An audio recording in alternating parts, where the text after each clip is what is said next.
apa hukumnya minum susu kuda liar?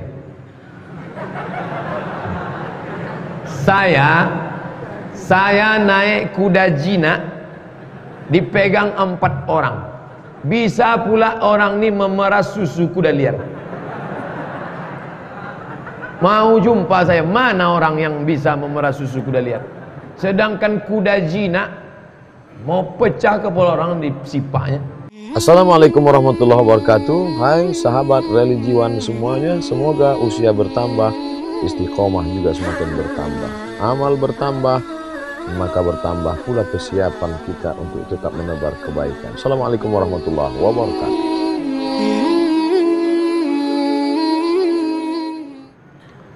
Bagaimana hukum mahar emas yang disimpan dan jarang dipakai?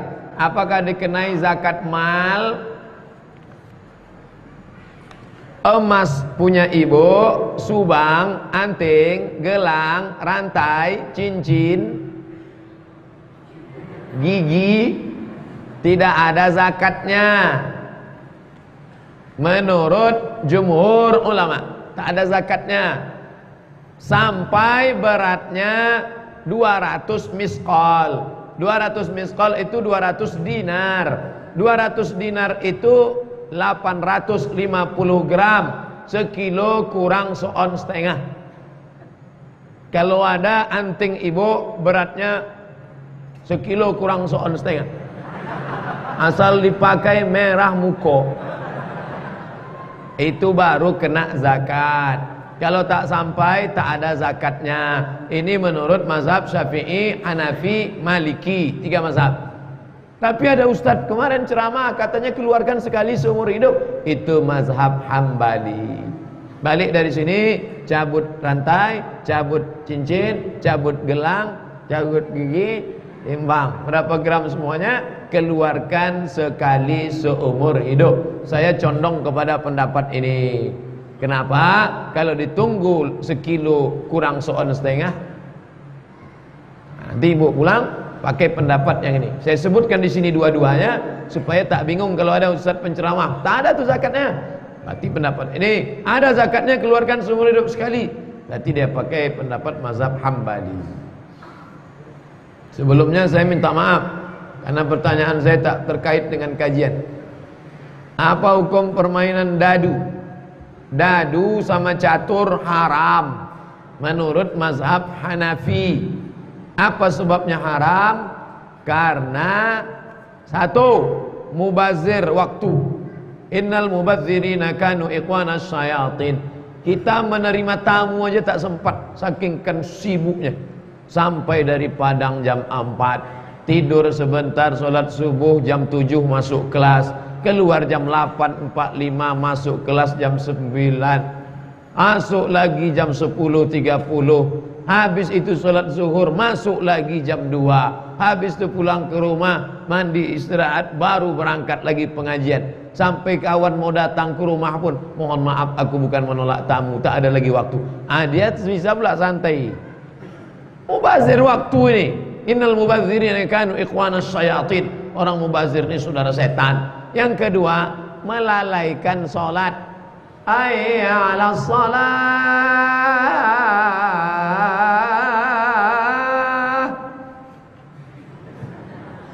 Melalaikan sholat. Fawailul lil musallin. Neraka jahanam wail bagi mereka yang melalaikan sholat. Apa hukum uang gaji dari masjid? Imam Masjidil Haram Abdurrahman Sudes digaji oleh kerajaan. Imam Sultan Hasan al-Bolkiah digaji. Khatib, ustadz, guru agama, imam, muazzin, dari mana diambil gajinya? Dari Baitul Mal. Tempat sholat Baitullah, tempat harta Baitul Mal. Isi Baitul Mal zakat, wakaf, infak, sedekah, wasiat, hibah, ghanimah, harta rampasan perang. Malam-malam Umar bin Khattab keliling kampung, nguping, mendengar ada ibu-ibu masak, klontang, klonteng, klontang, klonteng, klontang, klonteng. Kau masak apa? Masak batu. Kenapa batu kau masak? Anakku menangis dari tadi. Kalau aku tak masak, dia menangis terus. Kalau aku pura-pura masak batu, maka tertidur dia. Oh, kenapa kau masak batu? Gara-gara Umar bin Khattab tak adil. Dia tak kenal yang bertanya ni Umar bin Khattab. Karena waktu itu belum ada YouTube. Datang Umar bin Khattab ke Baitul Mal, diambilnya gandum, dipikulnya, langsung diantarnya. Nih, dari Umar bin Khattab. Baitul Mal diambil dari 7: zakat, wakaf, infak, sedekah, wasiat, hibah, ghanimah. Pak Ustadz, saya ingin tahu sebenarnya Pak Ustadz orang Melayu apa orang Minang? Oh, dek ambo ceramah Batang Wasawa. Itu baru mendanga ambo ceramah di Padang. Kalau ibu danga ceramah ambonan di Jogja Batang, pripun kabare? Apik. Wis pirang-pirang dina ora teko kene ya. Bingungnya orang apa aku. Masalahnya saya pernah berdebat sama teman. Saya pernah bilang Ustadz adalah orang Melayu. Dia ada pula bilang orang Ustadz tu Batak Ustadz tu. Aku sebenarnya orang Batak, cuma sudah lama di Jogja, maka tak kentara lagi Batakku. Biniku pun kupanggil Zeng. Rupanya bilang jeng. Saya orang Melayu. Kalau tak percaya, belahlah dadaku. Saya orang Melayu. Saya ingin bertanya, apa hukumnya menggemari menyukai film Korea?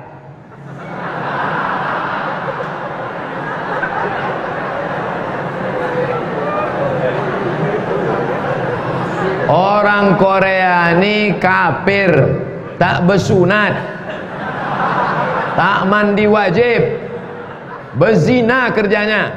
Jangan suka kepada orang kafir. Man tashabbaha biqaumin fahuwa minhum. Siapa yang suka kepada orang kafir, maka dia bagian dari kafir itu. Condong hatinya kepada orang kafir, maka tontonlah qori-qoriah. Cari di YouTube qoriah, banyak qoriah di sana. Bagi anak-anak gadis qoriah. Yang anak lajang jangan menengok qoriah. Ayatnya tak ingat, muka qoriah itu ingat. Yang lajang tontonlah qori-qori. Nah, nih, jangan lagi ditonton itu sinetron Korea. Rusak, nanti pas mau sakaratul maut datang dia ramai-ramai. Apa yang selalu kita tengok, apa yang selalu kita dengar, itulah yang akan datang waktu kita sakaratul maut nanti.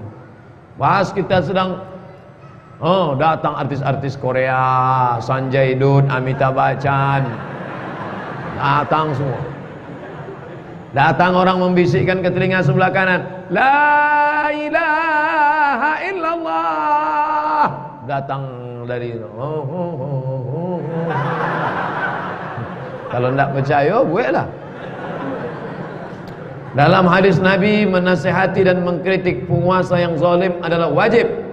Dalam sistem demokrasi sekarang, sejak diterbitkannya Perpu Ormas, ulama dikriminalisasi.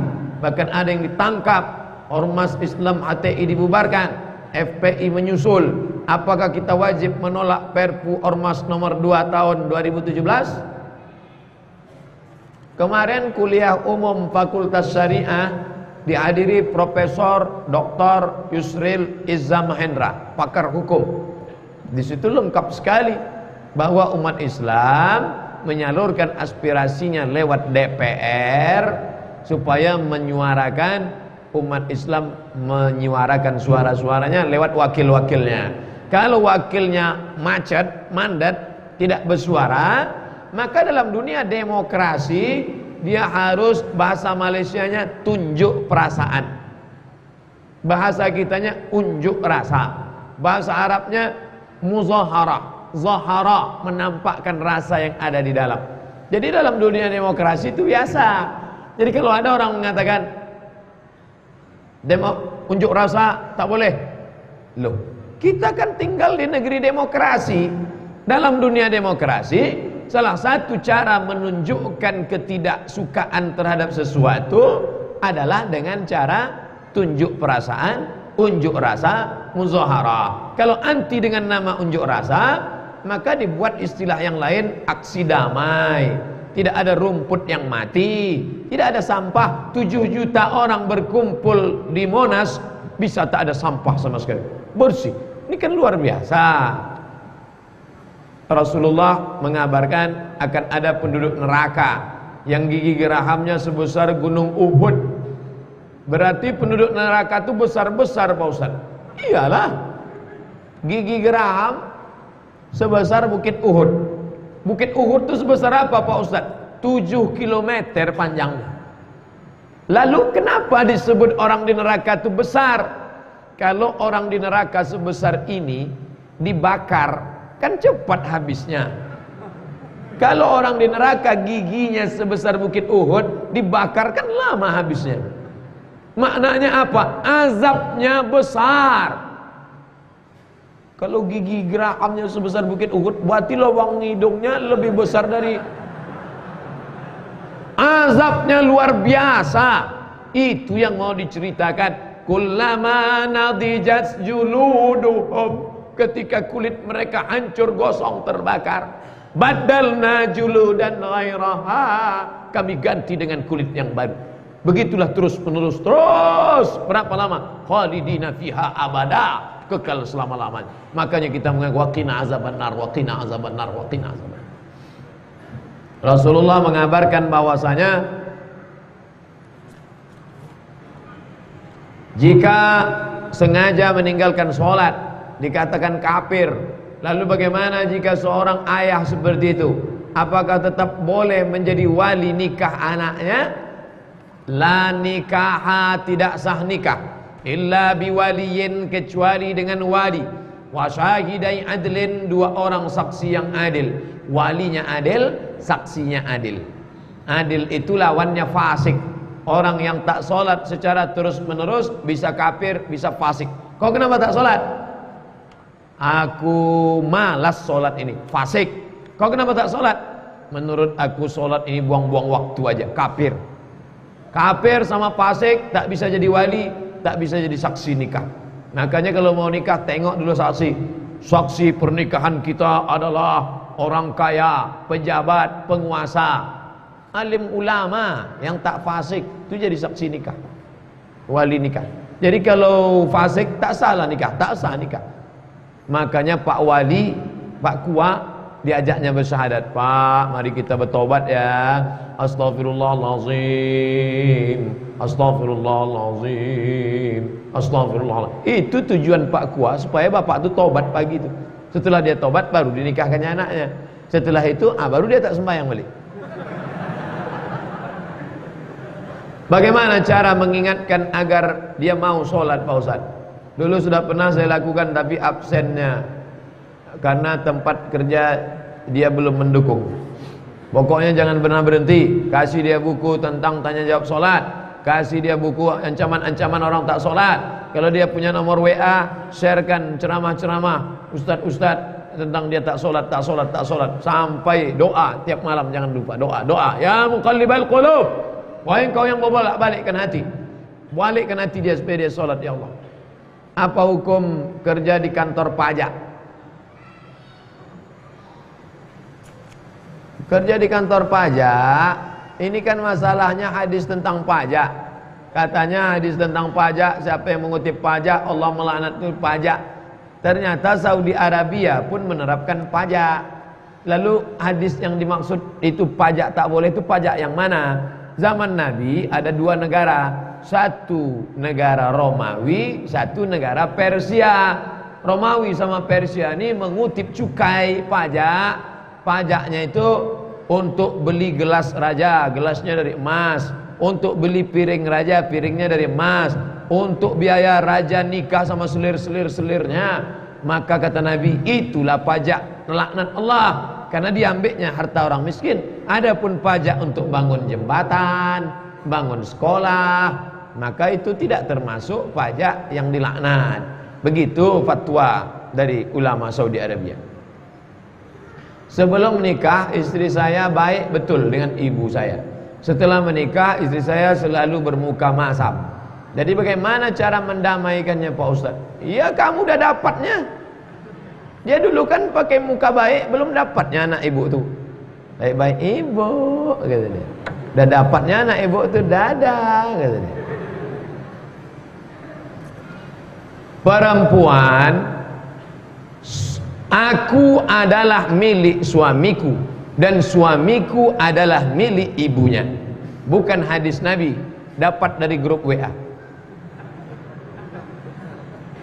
Aku adalah milik suamiku dan suamiku adalah milik ibunya. Maka anak perempuan mesti paham itu. Laki-laki punya istri perempuan, punya emak perempuan juga mesti paham itu. Maka mesti, kalau tidak, oh kacau lah, macam Tom and Jerry dia. Saya tidak bertanya, tapi saya minta doa sama Pak Ustaz. Toko saya di depan masjid. Nanti kita doa. Di akhir majelis kita berdoa supaya dibukakan Allah pintu rezeki. Yang belum punya anak dapat anak, yang belum menikah supaya nikah, yang sudah nikah supaya bisa nikah sekali lagi. Mana tahu istrinya meninggal, ibu mau marah aja pula. Bagaimana cara sahabat membedakan apakah yang disampaikan itu hadis atau ayat Quran? Gimana cara sahabat membedakan yang di mulut Nabi ini hadis atau ayat Quran? La taktubu anni ghairal Quran. Tulis kata Nabi. Disusunnya tim penulis 40 orang. Namanya Kutabul Wahyi. Asal turun wahyu, tulis. La taktubu anni ghairal Quran. Selain Quran jangan tulis. Yang Quran ditulis, yang hadis dihafal. Gitu cara membedakannya. Tulis. Itu ayat Quran tuh. Jangan tulis kata Nabi. La taktubu anni ghairal Quran. Wa man kataba anni ghairal Quran falyamhuh. Siapa yang menulis, hapus. Tapi ada beberapa sahabat dikecualikan boleh menulis. Di antaranya Abdullah bin Amr bin As. Ya Rasulullah, ya. Boleh tak ku tulis hadis? Wallahi kata Nabi, ma kharaja minhu illa haq. Yang keluar dari sini hak. Tulislah. Ada pula Nabi menyuruh tulis, namanya Abu Syah. Abu Syah ini orang Yaman. Datang dia ke Makkah. Uktubu li Abi Syah. Tolong tuliskan hadis biar bisa dibawanya balik ke Yaman. Ini pengecualian. Maka Nabi sudah menyusun tim penulis Al-Quran. Di antaranya adalah Zaid bin Thabit. 4 khulafa arba'ah itu penulis semuanya. Abu Bakar, Umar, Utsman, Ali. Zaid bin Thabit, Muawiyah bin Abi Sufyan, kemudian Talha, Zubair. Nah ini semua tim Kutabul Wahyi.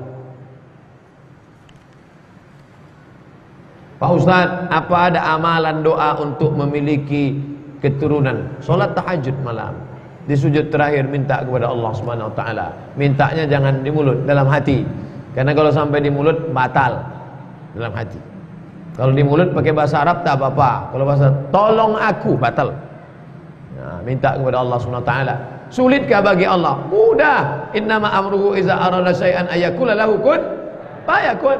Allah cuma mau menengok engkau meneteskan air mata di tengah malam. Rabbi habli minas salihin. Rabbi habli minas salihin. Nabi Ibrahim alaihissalam menikah dengan Sarah, tak punya anak. Akhirnya dia buka cabang franchise. Menikah dengan Hajar. Setelah menikah sama Hajar, berdoa lagi, lahirlah anak Ismail. Setelah Ismail umur 13 tahun, 13 tahun umur Ismail, hamil Sarah. Yang kata orang sudah mandul, sudah tua, tak mungkin punya anak, bisa pula Sarah hamil. Jarak umur Ismail sama Ishak 13 tahun. Nah, apa yang tidak bisa bagi Allah? Allah cuma ingin menunjukkan bagaimana lembutnya hati Sarah, bagaimana baiknya Allah mau memberi balas kebaikannya. Jadi kalau gitu, paham? Ya itulah dia jawab. Menyampaikan titipan pertanyaan dari saudara saya, apa hukumnya minum susu kuda liar? Saya naik kuda jinak, dipegang 4 orang. Bisa pula orang ini memeras susu kuda liar. Mau jumpa saya, mana orang yang bisa memeras susu kuda liar? Sedangkan kuda jinak mau pecah kepala orang di sipaknya. Pergilah ke danau buatan. Jumpai Pak Al-Makmur, tengok macam mana kuda. Itu kuda jinak tu. Ini kuda liar. Tak ada itu. Kambing punya susu, kuda liar punya nama. Tapi andai memang betul-betul ada, misalnya ditangkap mereka kuda itu, diikatnya kakinya, dipasangnya alat. Memang betul ada susu kuda liar. Bolehkah diminum? Boleh. Halal. Kuda halal. Ustaz pernah makan daging kuda? Ya, sate kuda saya makan. Habis makan tuh mau menyipak aja. Sate kuda. Kuda halal, boleh dimakan. Semoga Ustaz dalam lindungan Allah. Amin. Saya dulu pernah dengar kalau orang tak terkena riba yaitu OB satpam di bank. Akan tetapi saya juga pernah dengar bahwa sesuatu yang berasal dari haram maka hasilnya yang haram. La'anallahu akilar riba. Allah melaknat orang yang makan riba. Wa mukilahu, orang yang dikasih makan, orang yang mewakilkan transaksi. Wa katibahu, pegawai pencatatnya. Wa syahidaihi, dua orang yang jadi saksinya. Kulhum sawa, semuanya sama. Yang tak kena, ibu buka restoran Minang Maimbau. Maimbau, makan siko, Maimbau. Tiba-tiba datang pegawai bank makan. Tambuh cek. Ibu tak perlu tanya sama dia, kau pitih riba, kau pitih apa kau? Karena yang ibu jual tu nasi halal. Begitu juga bapak jual semen. Datang pegawai bank beli. Pak, saya beli semen 5 sak. Ini uang riba atau uang apa nih? Tak perlu, karena semen itu halal.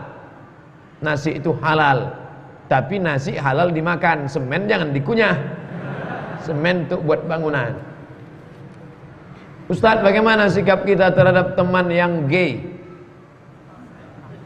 Masukkan dia program, nama programnya Be a Man. Di Pekanbaru belum ada lagi, tapi perlu dibuat. Melihat dari pertanyaan ini nampaknya udah ada gelagat-gelagat. Be a man, jadilah kau laki-laki yang perkasa. Yang melambai-lambai, Ustaz, bisa potong gak? Ada yang ngajak saya foto kemarin. Big man, jadilah kau laki-laki yang perkasa. Dia harus diobati. Dia bisa sempurna, bisa dia sehat balik. Banyak yang sudah mengaku. Ada yang WA ke saya ini dulu gay Pak Ustaz, tapi setelah saya latihan saya bisa sehat lagi sempurna. Bisa. Siapa bilang tak bisa? Mohon penjelasan Ustaz tentang penguasa Ruwaibidah. Apakah penguasa saat ini sudah termasuk penguasa Ruwaibidah? Tentang hadis Ruwaibidah udah kita kaji dulu di An-Nur. Ingat tak? Ada videonya. Ruwaibidah apa itu? Orang yang tidak paham tapi berbicara masalah hukum, masalah tata negara, masalah kepemimpinan. Ruwaibidah namanya. Rajulun tafihun yatakallamu fil umuril ammah. Rajulun tafih, tak punya keilmuan, tak punya bakat, tak punya apa-apa, tapi berbicara mengurus urusan orang banyak. Fi umuril ammah, tentang perkara orang banyak. Ruwaibidah. Pak Ustaz, seandainya kalau punya Quran yang sudah jelek dan sobek-sobek, sebaiknya diapakan? Dibakar. Ambil bensin, siram, bakar. Kalau disimpan, bagus juga. Ada lemari khusus, simpan. Tapi khawatirnya nanti anak menantu kita tak tahu, dijual mereka. Dijualnya dijadikan nanti trompet tahun baru. Sudah tertangkap tahun lalu, trompet tahun baru Natal rupanya dari sampul-sampul Quran. Ini penghinaan luar biasa. Nanti kalau mau nikah anaknya, jangan buat surat undangan pakai Bismillahirrahmanirrahim. Wa min ayatihi an khalaqalakum min anfusikum azwaj. Jangan lebih kayak. Terjemahan boleh dengan nama Allah, jangan. Surat undangan diserak-serak, jangan dipijak-pijak. Penghinaan pada agama Allah Subhanahu wa taala. Dibakar boleh. Makalah-makalah mahasiswa yang bagus-bagus saya sorter, saya simpan, saya jilid. Yang tak berkualitas banyak salah tapi ada ayat-ayat Quran di dalam, saya bakar. Suatu karton besar Sayang Pak, jual aja, ganti kardus. Nggak, ini ayat Quran. Nanti diinjak-injak orang, berdosa saya. Akibat Perpu Ormas nomor 2 telah terjadi kriminalisasi terhadap ulama, ormas Islam dan ajaran Islam. Bagaimana sikap Pak Ustadz? Umat Islam sudah. Profesor Dr. Yusril Islam Mahendra, pengacara-pengacara Islam sudah menyuarakan supaya yang menjerat-jerat. Kalau tidak nanti Ustadz tak bisa ceramah, hanya bisa khutbah, habis sebalik macam zaman dulu lagi. Buya Hamka ditangkap segala macam, bisa terjadi. Pokoknya kalau nampak saya tak ceramah, itu dua kemungkinan, ditangkap atau keluar kota. Saya mohon doanya Pak Ustadz, saya rajin sholat, tapi saya pakai narkoba juga. Saya mohon doa sama seluruh jamaah agar saya dijauhkan dengan namanya. Pecandu narkoba tak bisa dipenjara. Pecandu narkoba mesti ikut program rehabilitasi. Tempatnya di Indonesia 2. Yang satu BNN di Bandung, Badan Narkotika Nasional. Yang satu lagi pesantren Abah Anom, Suryalaya, Tarekat Qadiriyah Naqsabandiyah. Nanti disiram pakai air, lalu dizikirkan la ilaha illallah, la ilaha, lahir pergi hantu-hantu setan yang menggoda. Jangan dibiarkan gitu saja. Adikku jangan kau malu, nanti saya kenalkan sama ormas, organisasi sosial kemasyarakatan, NGO, non-government organization, supaya nanti disalurkan ke rehabilitasi. Sudah banyak yang ikut, alhamdulillah sehat. Saya termasuk diajak untuk membimbing. Nanti setelah dia sehat, dikerjasamakan dengan dinas sosial, dikasih ceramah, dikasih modal untuk jualan, untuk usaha baru supaya bisa bermasyarakat. Disehatkan dulu. Karena kalau disimpan dia sakit. Orang sakit tak bisa dimarahi, orang sakit tak bisa dipenjara, dia harus disembuhkan penyakitnya. Jangan malu punya anak, punya keluarga pecandu narkoba. Karena kalau kita malu, kita membiarkan dia, nanti akhirnya dia mati, sakau segala macam. Nanti saya kasih nomor. Saya minta nomornya 4 mata Pak Ustadz. Jangan 4 mata, 3 pun bisa saya kasih. Pak Ustadz, anak saya ini kena narkoba Pak Ustadz, tolonglah doanya Pak Ustadz. Sebentar ya, doanya ya catat 0813. Doa apa tuh Pak Ustadz? Nomor BNN. Saya tak mau lah anak saya ditangkap, terserah saya bilang. Akhirnya 2 bulan depan jumpa, senyum. Ibu kok senyum? Alhamdulillah anak saya sudah ditangkap. Bulan berikutnya sudah sehat. Bulan berikutnya sudah bisa bermasyarakat. Saya mimpi dimasukkan setan ke dalam tubuh saya. Setelah masuk setannya, tiba-tiba saya langsung sadar. Sekarang saya selalu merasakan ketakutan dan selalu berdebar-debar. Besok pagi atau sekarang habis pengajian ini langsung ke Al-Falah, jumpai Ustadz Zafrullah. Mudah-mudahan dia masih ada di lantai 2 Al-Falah Jalan Sumatera. Ustadz Zafrullah. Kalau pulang dari sini sudah kemalaman, besok pagi datang ke Al-Falah, jumpai Ustadz Saifullah. Ujungnya sama-sama Allah. Kalau siang Saifullah, kalau malam jadi Zafrullah. Ustadz kita bidang ruqyah datang. Kalau penuh, pergi ke rumah sakit ibu dan anak Zainab. Ingat ibu, ingat anak, ingat Zainab. Di basement bawah ada tempat ruqyah. Minta ruqyah. Tapi nanti pulang ke rumah ruqyah sendiri. 7. Pertama baca Al-Fatihah. Setelah itu baca awal Al-Baqarah 5 ayat, wa ulaikahumul muflihun.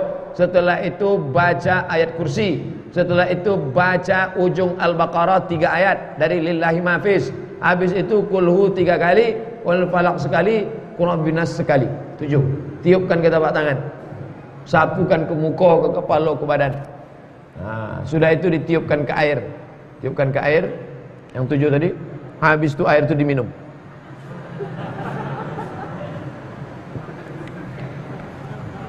Alhamdulillah tak ada respon. Berarti tak ada jin di dalam.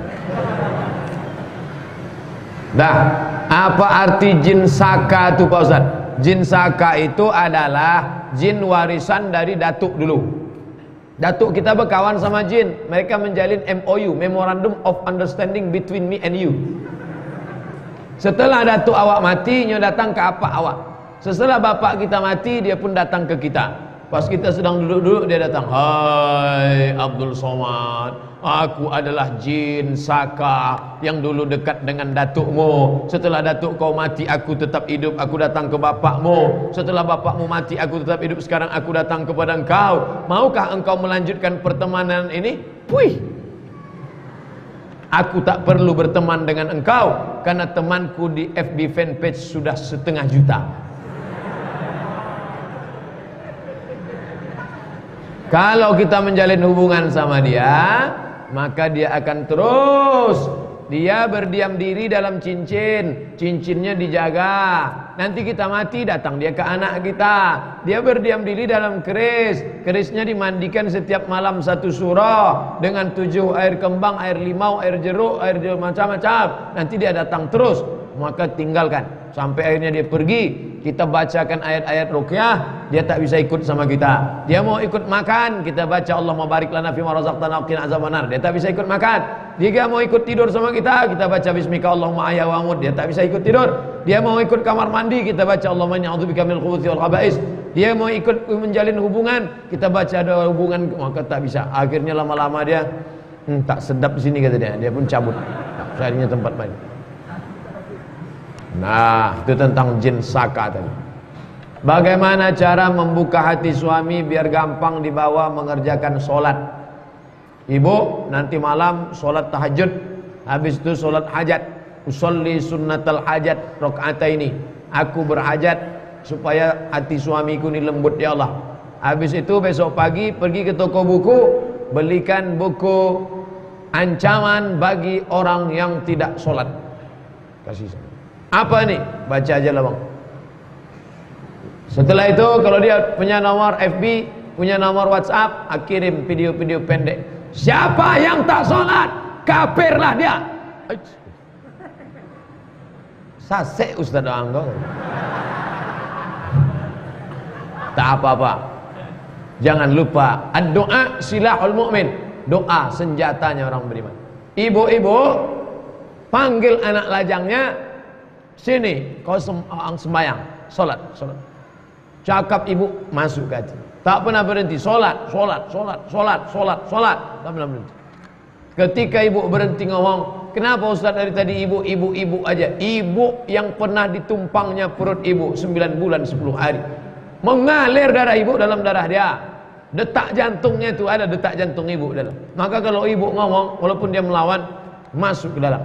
Tidak ada doa yang lebih makbul daripada doa ibu kepada anak. Sama seperti doa Nabi kepada umat. Maka ibu, luar biasa ibu. Ibu kasih tahu sama anak.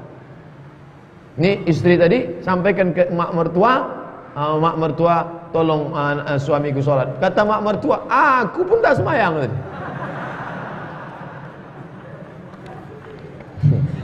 La ilaha illallah. Kertas terakhir. Kalau kita darurat perjalanan jauh, posisi kita dalam kendaraan tak mungkin berhenti, kereta dan pesawat, hingga sholat Jumat tak bisa dikerjakan. Apa yang kita lakukan? Sholat zuhur jamak takhir dengan asar. Sampai di tujuan, sholat apa dulu? Kalau ada yang buat sholat zuhur dulu, karena urutannya zuhur dulu baru asar. Kalau ada yang buat sholat asar dulu, karena waktunya waktu asar, zuhurnya numpang. Tidak disyaratkan mesti mualat. Bisa zuhur dulu atau asar dulu kalau jamak takhir. 2. Fakta di kampung-kampung sekarang banyak masjid dekat-dekat, jamaahnya masing-masing tak ramai. Bagaimana hukum bangun masjid saling berdekatan itu? Dan ada pernah bilang kalau tadi anjurkan bangun masjid selagi suara azannya masih terdengar. Ini Masjid Al-Azhar Kairo, ini jalan raya, ini Masjid Kepala Husain. Masjid Al-Azhar Kairo, jalan raya, Masjid Husain. Di belakang Masjid Al-Azhar Kairo ada pula Masjid Sidi Dardir. Habis itu di belakangnya lagi ada pula Masjid Syekh Soleh Al-Ja'fari. Masjid paling banyak di Kairo. tapi sesuai dengan jumlah kepadatan masyarakatnya. Kalau masyarakatnya tidak padat, tidak penuh, tidak dianjurkan membangun masjid. Apalagi dalam mazhab Syafi'i, kalau kurang 40 jamaahnya tak sah sholat Jumat. Bangun masjid, bangun masjid, bangun masjid. Bagus bangunkan MDA. Nah, ini bagi yang makan bangun akan datang. 3. Ustadz, tolong ajarkan, praktekkan bagaimana cara berniat sholat dalam mazhab Syafi'i. Kalau kita khawatir was-was, bukankah dilafazkan? Bagaimana menggabungkan lafaz niat dalam takbir? Ini takbir. Allah. Ini takbir. Dari sini bar gimana? Allahu Akbar. Ini niat. Aku sholat maghrib 3 rakaat jadi makmum karena Allah. Sejalan nih. Allahu Akbar. Tak boleh lebih, tak boleh kurang. Allahu Akbar. Tak saya dengar niatnya. Mana dengar? Dia kan dalam. Ambo sholat maghrib 3 rakaat mangi ke imam karena Allah Ta'ala. Dari A sampai bar. Mazhab Syafi'i. Allahu Akbar. Usalli fardal maghribi 3 rakaatin adaan ma'muman lillahi ta'ala. Itulah yang di dalam Allahu Akbar sah. Tapi jangan dibisikkan setan tidak sah, kau tidak sah. Kita usaha aja. Bisa alhamdulillah, tak bisa la yukallifullahu nafsan illa wus'aha. Itu mazhab Syafi'i. Tapi kalau mazhab Hanafi, Hambali, Maliki ndak, sebelum takbir. Sebelum takbir dipasang Allahu Akbar. Makanya pendek aja takbirnya. Allahu Akbar. Kok pendek? Rupanya dia pakai mazhab Hanafi, Hambali, Maliki. Kalau Syafi'i panjang, karena di dalam takbir itu dia berniat Allahu Akbar. Saya berniatnya sebelum takbir, sah.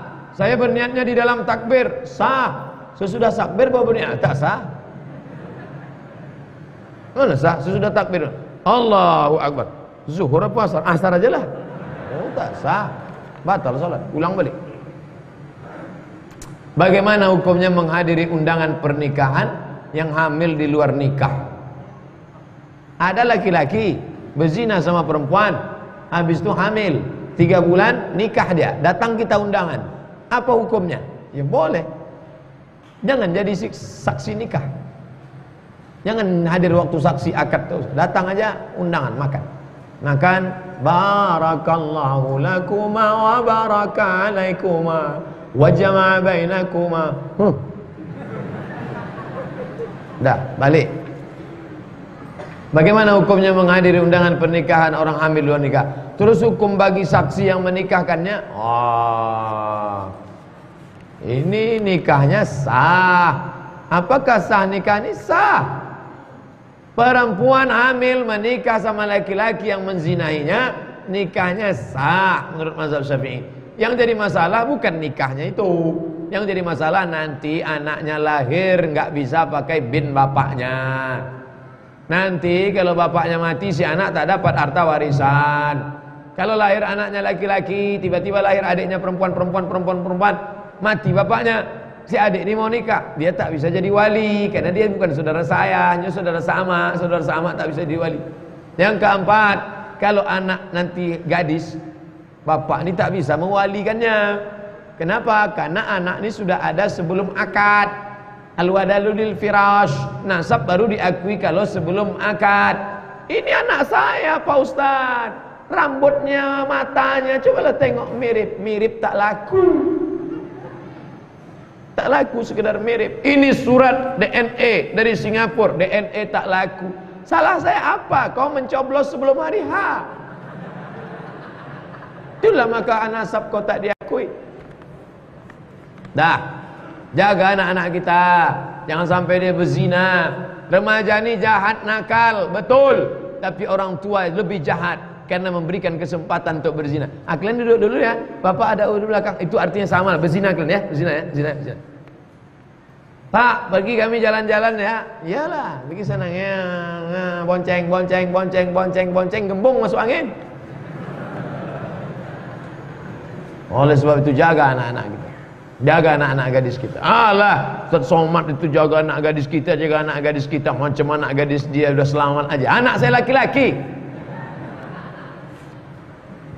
Tapi berat juga tanggung jawabnya. Anak laki-laki kita tengok. Dia bonceng anak gadis orang, kita tanya. Mau dibawa kemana hubungan ini? Tanya baik. Ala hadhihi niyah al-fatihah. A'udzu billahi minasyaitonir rajim. Bismillahirrahmanirrahim. Alhamdulillahi rabbil alamin. Arrahmanir rahim. Maliki yaumiddin. Iyyaka na'budu wa iyyaka nasta'in. Ihdinas siratal mustaqim. Siratal ladzina an'amta 'alaihim ghairil maghdubi 'alaihim waladdallin. Amin. La tada' lana dzamban illa ghafartah. Segala dosa silap salah kami ampunkan ya Allah. Wala aiban illa satartah. Segala aib cacat kami tutupi ya Allah. Wala musafiran illa wasaltah. Saudara-saudara kami yang musafir datang jauh dari Sumatera Utara malam ini, berikan perjalanan selamat pergi dan pulang ya Allah. Wala maridan illa syafaitah. Keluarga kami yang kau uji dengan penyakit, sehatkan dengan sembuh yang sempurna ya Allah. Wala raghiban illa anjabtah. Yang ingin punya anak, berikan mereka anak-anak yang soleh dan solihah ya Allah. Wala aziban illa zawajtah. Yang akan menikah, mudahkan urusan nikahnya, berikan jodoh yang soleh dan solihah ya Allah. Wala mumtahinan illa najahta. Yang sedang ujian kerja, kuliah, sekolah, maka berikan nilai terbaik dengan kelulusan yang murni ya Allah. Wala mayitan illa rahimtah. Yang meninggal dunia, curahkan rahmat, ampunan dan kasih sayangmu ya Allah. Rabbana ighfir lana dzunubana wa liwalidayna warhamhuma kama rabbayana shaghira. Wa sallallahu ala sayyidina Muhammad wa ala alihi wa sahbihi wasallam. Walhamdulillahi rabbil alamin. Taqabbalallahu minkum minna wa minkum taqabbal ya karim. Terima kasih segala perhatian. Mohon maaf banyak silap salah. Assalamualaikum warahmatullahi wabarakatuh.